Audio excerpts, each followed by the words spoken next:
So we've probably all seen the news by now about the fact that Nico di Angelo and Will Solace have a book about them coming out. Not soon, but it's coming, and I'm very excited, so I want to talk about it.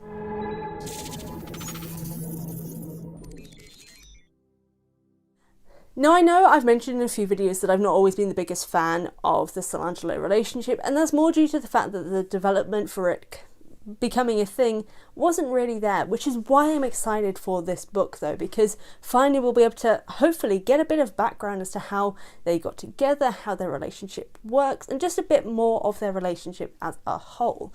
What's exciting and what I'm really glad about is that it's not just going to be Rick Riordan writing it, because as I've done a video for, him being a cis-het man made it a little bit nerve-wracking by the idea of him writing a queer story and queer characters for their story, because it's not done the best with it in the past. But this story dedicated to Nico and Will is going to be co-written by a queer non-binary person in the form of Mark Oshiro, and they are non-binary. They use they he terms. Be respectful in the comments. I will not tolerate any intolerance in this household.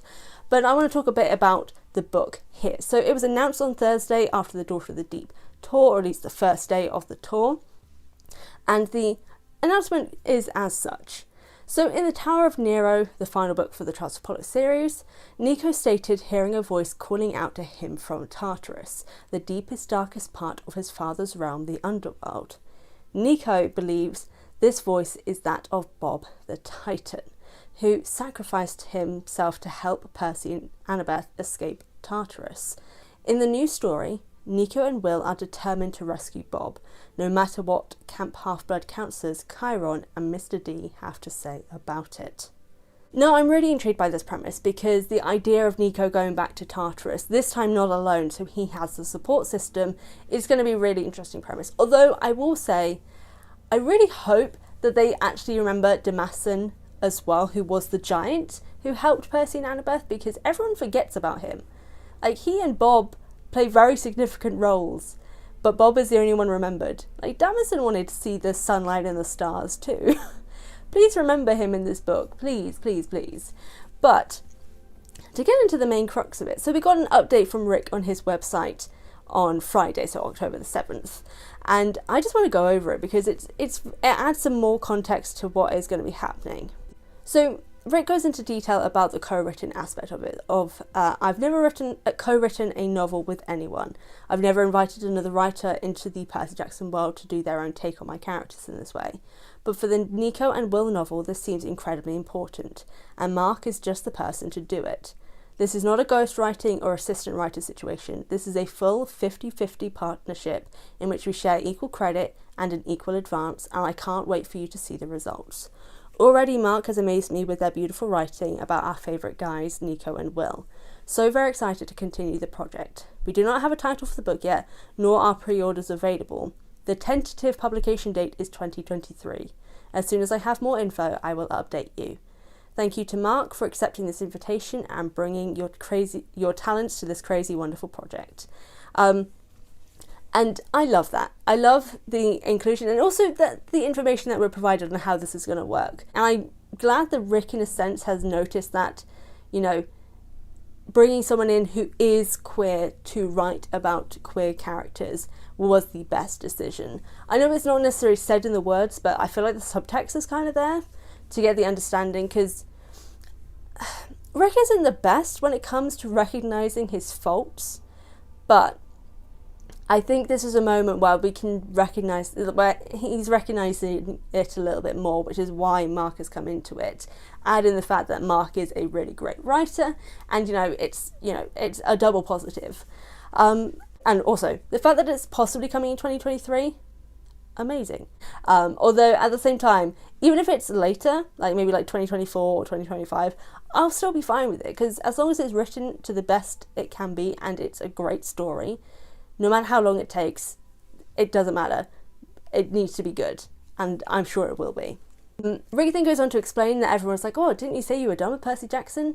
He then clarifies, I was done with main series, so multi-books for the Percy Jackson universe, which is what kind of gives me the intention that this Nico Will book is going to be a standalone. And he mentions that also there's been little clues that might lead to standalone adventures for other characters, which makes me wonder if there's going to be a Hunters of Artemis book, because that'd be cool. But also should be co-written by a female author, I would say. But, you know, that's a discussion for another day. But from the interactions that Mark has already given to the fandom so far, I'm going to put one of the tweets up here because Mark saying, I'm going to give the gays what they want with that gif was legendary, and I'm very excited. But there is one thing that I do want to say, and this is to get slightly serious. The fandom has already reared its ugly head at this point. On a lot of Mark's tweets, people are already demanding things to be included in the book. Firstly, that's not how authors work. You do not demand certain things in books. Secondly, don't do that in general. Like, don't message... Literally, there is someone who, and I'll put it up on the screen, someone who messaged Mark on one of their tweets with a screenshot of a notes page with a list, a bullet point list of what they want in this book. Don't fucking do that.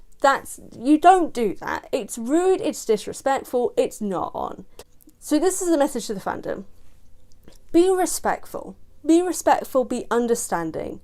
Show Mark what this fandom can be like on the best days.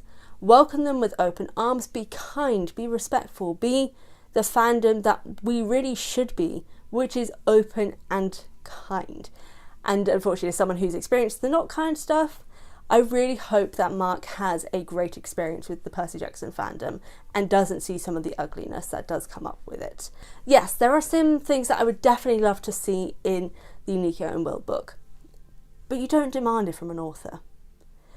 Final point also, people are getting worried that Will is going to die because he's blonde, which I love. I love that's a joke that Rick killed off all the white blonde guys.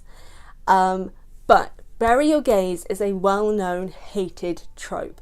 And considering Mark is a queer person themselves, I doubt they will actually include the bury your gays trope, because they themselves will know that that is not a good trope to include.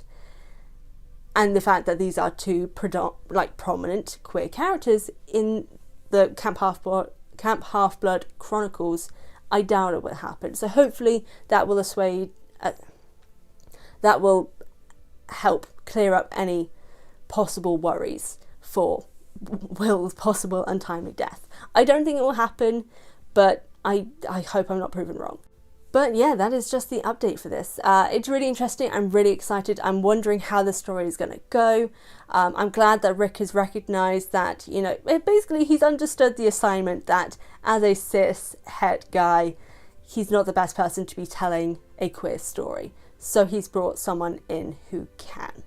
And I wish Mark all the best. I send them all the love.